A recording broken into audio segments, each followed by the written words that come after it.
உலகத்தை காண கதைகளின் உலகம் சேனலுடன் இணைந்திருங்கள்.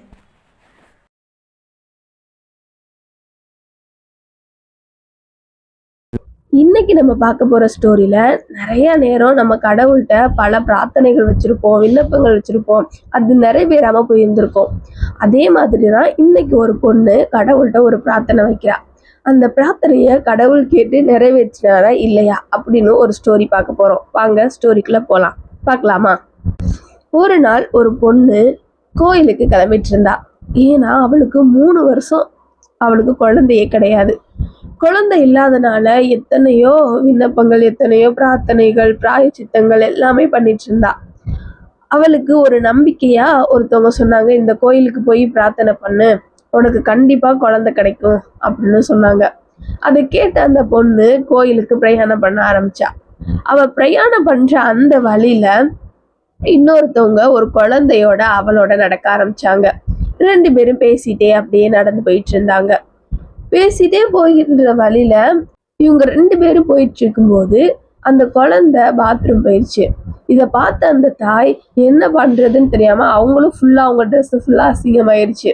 உடனே இந்த அம்மாட்ட, என்னோட குழந்தைய கொஞ்ச நேரம் பிடிச்சிக்கிறீங்களா, நான் அந்த ஆத்துல இறங்கி என்னோட சேலையெல்லாம் கழுவிட்டு வந்து பாப்பாவை தூக்கிக்கிறேன் அப்படின்னு சொல்லி கேட்டாங்க. ஆனா இவளுக்கு அந்த குழந்தைய வாங்க விருப்பம் கிடையாது. ஏன்னா அது கொஞ்சம் பாத்ரூம் போய் டர்ட்டியா இருக்கு அப்படின்னு சொல்லிட்டு. உடனே இவ சொல்றா, முடியவே முடியாது, ஏன்னா உங்க குழந்தை வந்து ரொம்ப நாத்தமா இருக்குது, அது அங்கங்கேயும் அதோட ஆய் ஒட்டி இருக்குது, அதனால நான் தூக்க மாட்டேன் அப்படின்னு சொல்லிட்டு அதை நிராகரிச்சிடுறா. அப்படியா, நீங்க தூக்க மாட்டீங்களா அப்படின்னு சொல்லிட்டு குழந்தைய அந்த அம்மா வந்து மண்ணில் வச்சுட்டு, சரி இந்த குழந்தைய மட்டும் பார்த்துக்குருங்க, நான் கீழே போய் கழுவிட்டு வந்துடுறேன்னு அந்த ஆற்றுல இறங்கி தன்னோட சேலையெல்லாம் கழுவி சரி பண்ணிட்டு வந்து அந்த குழந்தையும் க்ளீன் பண்ணி தூக்கிக்கிட்டு 2 பேரும் கோயிலுக்கு போய் அடையிறாங்க. கோயிலில் பார்த்தோன்னா அந்த பாப்பாவை நல்லா க்ளீன் பண்ணுறாங்க. க்ளீன் பண்ணிட்டு பிரார்த்தனை பண்ணிட்டு அந்த அம்மா அந்த கோயிலை விட்டு கடந்து போகிறாங்க. இந்த குழந்தைக்காக வேண்டி வந்த அந்த அம்மா வந்து அந்த கோயில்லையே இருக்க ஆரம்பிக்கிறாங்க. ஒரு 5 நாள் ஃபுல்லா ஆண்டவரை தேடி ஆண்டவர்கிட்ட ஜெபம் பண்ணிட்டு, ப்ரேயர் பண்ணிட்டு, பிரார்த்தனை எல்லாம் செஞ்சுட்டு, அங்க என்னென்ன நடக்குதோ எல்லாத்துலயும் கலந்துக்கிறாங்க. 5வது நாள் அவங்களுக்கு ஒரு கனவு வருது. அந்த கனவுல கடவுள், நீ எதுக்காக இந்த கோயிலுக்கு வந்திருக்க அப்படின்னு சொல்லிட்டு கேட்கிறாரு. உடனே அவ சொல்றா, எனக்கு வந்து 3 வருஷமா குழந்தை இல்லை, நீங்க எனக்கு குழந்தை தந்தே ஆகணும், அதனாலதான் நான் வந்து ஜெபம் பண்ணி பிரார்த்தனை பண்ணி இந்த இடத்துல இருக்கிறேன் அப்படின்னு சொல்லிட்டு சொல்றா. உடனே கடவுள் கேட்கிறாரு, ஏமா, ஒரு குழந்தை வேணும்னு நீ ஆசைப்படுற, ஆனா உன் கையில கிடைக்கிற குழந்தைய அது அழுக்கு, அது அசிங்கமா இருக்கு அப்படின்னு சொல்ற காரணத்துக்காக அந்த குழந்தைய வந்து நீ தூக்க மறுக்கிற. உனக்கு எப்படி குழந்தை ஆசை இருக்குன்னு நான் நம்புறது? நீ வந்து குழந்தைக்காக உண்மைக்குமே நீ குழந்தைய வாஞ்சிக்கல, நேசிக்கல. நீ ஒரு குழந்தைய ரொம்ப நேசிச்சிருந்தீன்னா அந்த அம்மாவுக்கு நீ கண்டிப்பா ஹெல்ப் பண்ணிருப்ப, அந்த குழந்தைய நீ தூக்கியிருப்ப அப்படின்னு சொல்லி கடவுள் சொல்லி, நீ வந்து இன்னும் நல்லா உணரு, அப்பனாதான் நான் உனக்கு வந்து குழந்தைய தருவேன் அப்படின்னு சொல்றாங்க. அப்பதான் அவளோட தவற அவ உணர்றா. ஆமா, நம்ம இந்த கோயிலுக்கு கடந்து வந்ததே குழந்தை அப்படின்னு சொல்ற ஒரு காரணம் தான். நம்ம கையில கிடைச்ச குழந்தைய நம்ம தூக்க மறுத்து கீழே வச்சிட்டோமே அப்படின்னு அவ ஃபீல் பண்றா. அன்னையில இருந்து அவ போற இடங்கள்ல குழந்தைகளை பார்த்தா தூக்கி கொஞ்சம் இது பண்ண எல்லாமே பண்றா. சில நாட்களுக்கு பிறகு கடவுள் மறுபடியும் அவளுக்கு எந்த ஒரு வேண்டுதலும் செய்யாம அவளுக்கு வந்து குழந்தைய வந்து அவ குழந்தைகளை நேசிக்கிறத பார்த்து குழந்தைய கொடுக்குறாரு. சில நேரங்கள்ல நாமளும் அப்படிதான், நமக்குரியவங்களை மட்டும் நேசிக்கிறோம், மற்றவங்கள நேசிக்க மறுக்கிறோம். எல்லாரையும் நேசிங்க, உங்களையும் நேசிங்க, உங்களை சுற்றி உள்ளவங்களையும் நேசிங்க. உங்களுக்கு என்ன வேணுமோ அதை கடவுள் தருவாரு. நாளைக்கு இது மாதிரி வேறொரு ஸ்டோரி பார்க்கலாம். இது மாதிரி நிறைய ஸ்டோரி நம்ம சேனல்ல இருக்கு, நீங்க பார்த்து வாட்ச் பண்ணுங்க. இன்னைக்கு நம்ம பார்க்க போற ஸ்டோரியோட நேம் காசு இல்லாமல் வீடு வந்த இளைஞன். என்ன, காசு இல்லாம வந்தானா அப்படின்னு யோசிக்கிறீங்களா? அதுதான் இன்னையோட கதை. தன்னம்பிக்கை இல்லாத நேரத்துல ஒரு இளைஞன் தன்னோட புத்திசாலித்தனத்தால வீடு வந்து அடைஞ்சான். என்ன நடந்துச்சு பார்க்கலாமா? வாங்க பார்க்கலாம். ஒரு இளைஞன் வறுமையோட சூழ்நிலையில வாழ்ந்து வந்தான். அவனோட குடும்பம் ரொம்பவும் கஷ்டப்பட்டு வந்தாங்க. ஆனா அவங்க அம்மாவும் அப்பாவும் அவனை கஷ்டப்பட்டு படிக்க வச்சிருந்தாங்க. அந்த படிப்பு சர்டிபிகேட்டோட சிட்டிக்கு கிளம்புனான். தன்னோட அம்மா அப்பாவோட கனவை நிறைவேற்றுறதுக்காகவும் கவலைப்படாதீங்க, உங்களை நான் இன்னும் நல்ல நிலைமைக்கு கொண்டு போயிருவேன் அப்படின்னு சொல்லி யோசித்தபடி காலையில அதிகாலையில எந்திரிச்சு பஸ்ஸை பிடிச்சான். பஸ்ஸில் போகும்போது நம்ம அம்மா அப்பா நம்ம கஷ்டப்பட்டு படிக்க வச்சிருக்காங்க, கண்டிப்பா இந்த வேலை நமக்கு கிடைச்சே ஆகணும், எப்படியாவது ஒரு வேலையோட சந்தோஷமாவா வீடு வந்து சேரணும் அப்படின்னு பல கனவுகளோட பஸ்ஸில் பிரயாணம் பண்ணான். சிட்டியை போய் அடைஞ்சான். சிட்டியில கீழே பஸ் ஸ்டாண்ட்ல இறங்கும்போது அவனோட கால்கள் நடுங்க ஆரம்பிச்சது.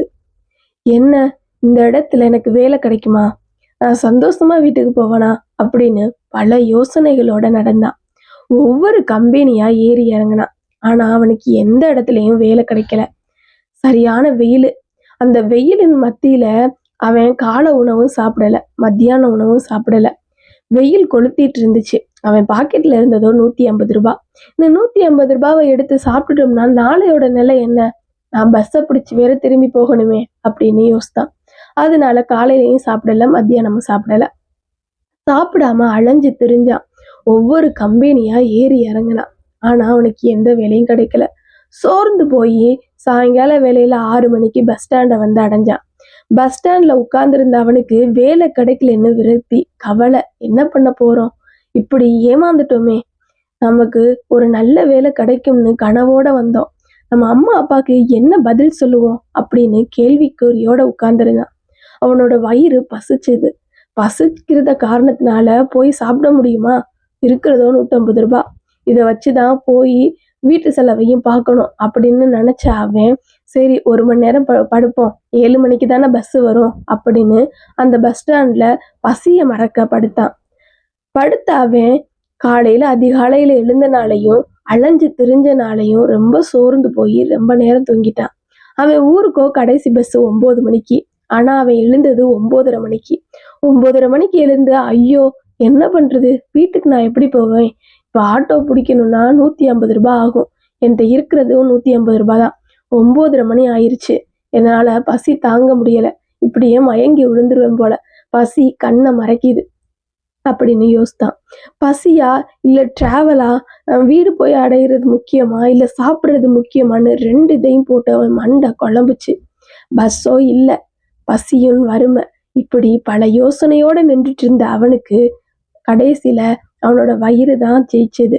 சரி சாப்பிடலான்னு ஒரு பிரியாணி கடைக்குள்ள நுழைஞ்சான். அங்க பிரியாணி 120 ரூபாய் அப்படின்னு எழுதி இருந்துச்சு. உள்ள போன அவனுக்கு கண்ணுல ஹோம் டெலிவரி பண்ணப்படும்னு எழுதியிருந்துச்சு. இதை பார்த்து அவனுக்கு ஒரு சின்ன புன்னகை தோன்றுச்சு. ஐயா, இந்த அட்ரஸ்க்கு ஹோம் டெலிவரி பண்ணணும், ஒரு பிரியாணி பார்சல் எவ்வளோ அப்படின்னு கேட்டான்.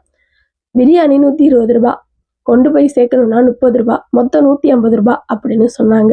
உடனே 150 ரூபாவை எடுத்து கொடுத்து அப்படியே நின்றுட்டு இருந்தான். அந்த பிரியாணி பார்சலை கட்டி ஒருத்தவன்கிட்ட கொடுத்து விட்டாங்க, ஒரு டெலிவரி பர்சன்ட்ட. அவன் பின்னாடியே இந்த இளைஞனும் போனான். அவன் வண்டி எடுக்கும்போது வேகமா போனான். தம்பி, நான் தான் இந்த ஃபுட்டை ஆர்டர் பண்ணேன், ஆனா நானும் இதே அட்ரஸ்க்கு போகணும், என்கிட்ட பணம் இல்லை அப்படின்னு காலையில ஊர்ல இருந்து கிளம்புனது வர அவன் வேலை தேடி அலைஞ்சு தூங்கி பஸ்ஸை மிஸ் பண்றது வர எல்லாத்தையும் அந்த டெலிவரி பர்சன்ட்ட சொன்னான். அவனும் வறுமையில உள்ளவன் தானே, அவனுக்கும் இவனோட நிலைமை புரிஞ்சிச்சு. சரிப்பா ஏறு அப்படின்னு சொல்லி வண்டியில ஏத்துனான். உங்களுக்கும் வேலை பார்த்த மாதிரி ஆயிருக்கும், எந்த பிரச்சனையும் இல்லைல்ல அப்படின்னு கேட்டான். அதெல்லாம் ஒரு பிரச்சனை இல்லை, என் வேலைக்கு தானே நான் போறேன், அப்படியே உன்னை விட்டுறேன் அப்படின்னு சொன்னாரு. அவரோட அந்த நம்பிக்கையான பேச்சு இவனுக்கு ரொம்ப சந்தோஷத்தை கொடுத்துச்சு. 2 பேரும் அந்த வில்லேஜ் வீட்டுக்கு வந்து சேர்ந்தாங்க. அந்த சாப்பாட்டை வேக வேகமா இறங்கி சாப்பிட்டான். அந்த டெலிவரி பேஷண்ட்டுக்கு நன்றி சொன்னான். இவன் இப்படித்தான் தன்னோட வறுமையில புத்திசாலித்தனத்தோட வீட்டுக்கு வந்து சேர்ந்தான். மறுபடியும் நம்பிக்கையோட வேலை தேடி அலைஞ்சு ஒரு நல்ல வேலை அவனுக்கு கிடைச்சது. அவன் தன்னோட அம்மா அப்பாவை சந்தோஷமா பார்த்துக்கிட்டான். இந்த கதையில இருந்து நம்ம என்ன தெரிஞ்சுக்கிறோம், தன்னம்பிக்கை இல்லாம நீங்க இருக்கிறீங்களா, எப்போதும் தன்னம்பிக்கையை விட்டுறாதீங்க. கண்டிப்பா நீங்க நினைச்ச அன்னைக்கு நடக்கலைனாலும் இன்னும் கொஞ்ச நாட்கள்ல தாமதமா கிடைக்கலாம். நம்பிக்கையோட செயல்படுங்க. இன்னைக்கு நம்ம பார்க்க போற ஸ்டோரியோட நேம் ஏமாற்றுபவன் ஏமாறுவன். ஆமாங்க, யாரை நீங்க ஏமாத்த நினைச்சாலும் கடைசியில நீங்க ஏமாந்து போயிருவீங்கன்னு சொல்ற விதமா இந்த ஸ்டோரி இருக்க போகுது. வாங்க பார்க்கலாமா. ஒரு செல்வந்தர் வாழ்ந்து வந்தாரு. அவரு எப்ப சந்தைக்கு போனாலும் ஏதாவது ஒரு உணவுப் பொருட்களை வாங்கிட்டு வர்றது வழக்கமா வச்சிருந்தாரு. அத வாங்கிட்டு வந்து தன்னோட வீட்டுல வச்சு ரசிச்சு ருசிச்சு சாப்பிடுவாரு. அவரோட வேலைக்காரன் ஒருத்தவன் இந்த செல்வந்தர் என்ன பொருள் வாங்கிட்டு வந்தாலும் அதுல இருந்து கொஞ்சமாவது வாங்கி சாப்பிட்டு ருசி பார்த்துருவான். இது இந்த செல்வந்தருக்கு பிடிக்கவே பிடிக்காது. இவன் என்ன நம்ம வாங்கிட்டு வர்ற பொருள் எல்லாத்துலயும் பங்கு கேட்டு வாங்கி சாப்பிட்டுறானே அப்படின்னு நினைப்பாரு. ஆனா அவரால மறுப்பு சொல்லவே முடியாது. அவன் எப்படியாவது பிளான் பண்ணி வாங்கி சாப்பிட்டுருவான். இது அவன் வழக்கமா வச்சிருந்தான். ஒரு நாள் அப்படிதான் சந்தைக்கு போயிட்டு வந்த செல்வந்தர் ஒரு டம்ளர்ல கட்டி தயிர் வாங்கிட்டு வந்தாரு. இத பார்த்த அந்த வேலைக்காரனுக்கு அது கட்டி தயிர் தான் அப்படின்னு தெரிஞ்சிருச்சு. ஆனா இந்த செல்வந்தர் தானே இது முழுவதையும் சாப்பிட்டு முடிக்கணும்னு நினைச்சாரு. அதனால கொண்டுட்டு வந்த உடனே அதை ஒரு டேபிள் மேல வச்சாரு. உடனே வேலைக்காரன் இது என்னங்கய்யா அப்படின்னு கேட்டான். இது சுண்ணாம்புடா, இதை எடுத்து சாப்பிட்ற போற. சாப்பிட்ட வயிற்று வலினால உடனே உசுறு போயிடணும்னு சொன்னாங்க இதை கொடுத்தவங்க. அதனால கண்டிப்பா இதை சாப்பிட்றாத அப்படின்னு சொன்னாங்க. நான் ஏன் சாப்பிட போறேன்? இதை சாப்பிட்டு எனக்கு ஏதாவது ஆயிடுச்சுன்னா அப்ப என் குடும்பத்தை யார் பாக்குறது அப்படின்னு சொன்னான் வேலைக்காரன்.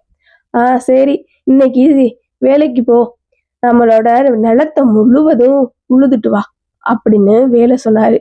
ஏன்னா இந்த செல்வந்தர் நினைச்சாரு, இவன் வீட்டுல இருந்தா ஏதாவது ஒண்ணு சொல்லி இதை சாப்பிட்டுருவான்.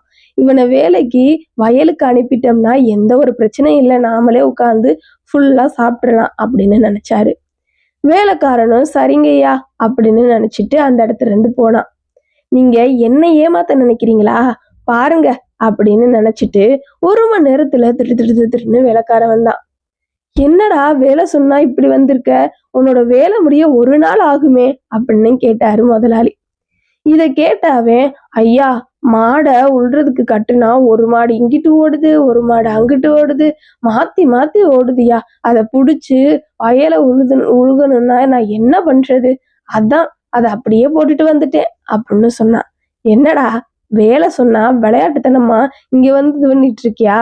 கதை இழக்கிறத விட்டுட்டு போய் வேலையை பாரு. போங்கய்யா, நான் போக மாட்டேன், அந்த மாடுகளை சமாளிக்கிறது ரொம்ப கஷ்டமா இருக்கு அப்படின்னு சொன்னான்.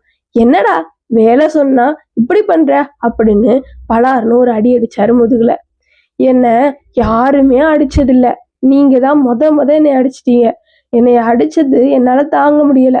இந்த உயிர் எதுக்கு இருக்கணும்? இந்த அடியை வாங்கிட்டு வாழ்றதை விட சாகுறதே மேல். நீங்க அந்த சுண்ணாம்ப சாப்பிட்டா ஒரே நாள்ல 1 நிமிஷத்துல செத்து போயிருவோன்னு சொன்னீங்கல்ல, நான் செத்தாலும் பரவாயில்ல, நான் அதை சாப்பிட்டு சாகுறேன், என்னை யாருமே அடிச்சதில்லை அப்படின்னு ஓடுனா கிச்சனை நோக்கி.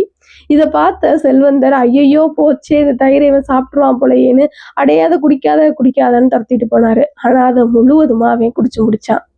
குடிச்சு முடிச்சு ஏப்ப விட்டு, ஐயா இது சுண்ணாம்பு இல்ல தயிர் அப்படின்னு சொன்னான். போடா, உன்னால எனக்கு கொஞ்சம் கூட கிடைக்காம போச்சு.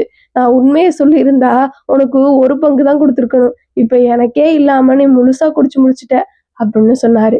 இந்த கதையில இருந்து நமக்கு என்ன தெரியுதுன்னா, நம்ம ஒருத்தவங்களை ஏமாத்தணும்னு நினைப்போம், ஆனா கடைசியில நம்ம தான் ஏமாந்து போவோம். இந்த கதை உங்களுக்கு பிடிச்சிருந்துச்சுன்னா இந்த வீடியோவுக்கு லைக் பண்ணுங்க. இதை பத்தி என்ன நினைக்கிறீங்கன்னு கமெண்ட் பண்ணுங்க. இதே மாதிரி நிறைய ஸ்டோரிஸ் நம்மளோட சேனல்ல இருக்கு, அப்படியே கொஞ்சம் வாட்ச் பண்ணுங்க. இந்த கதை உங்களுக்கு பிடித்திருந்தால் லைக் பண்ணுங்க, சப்ஸ்கிரைப் பண்ணுங்க, எல்லாருக்கும் ஷேர் பண்ணுங்க. Thank you for watching. We will see in the next video.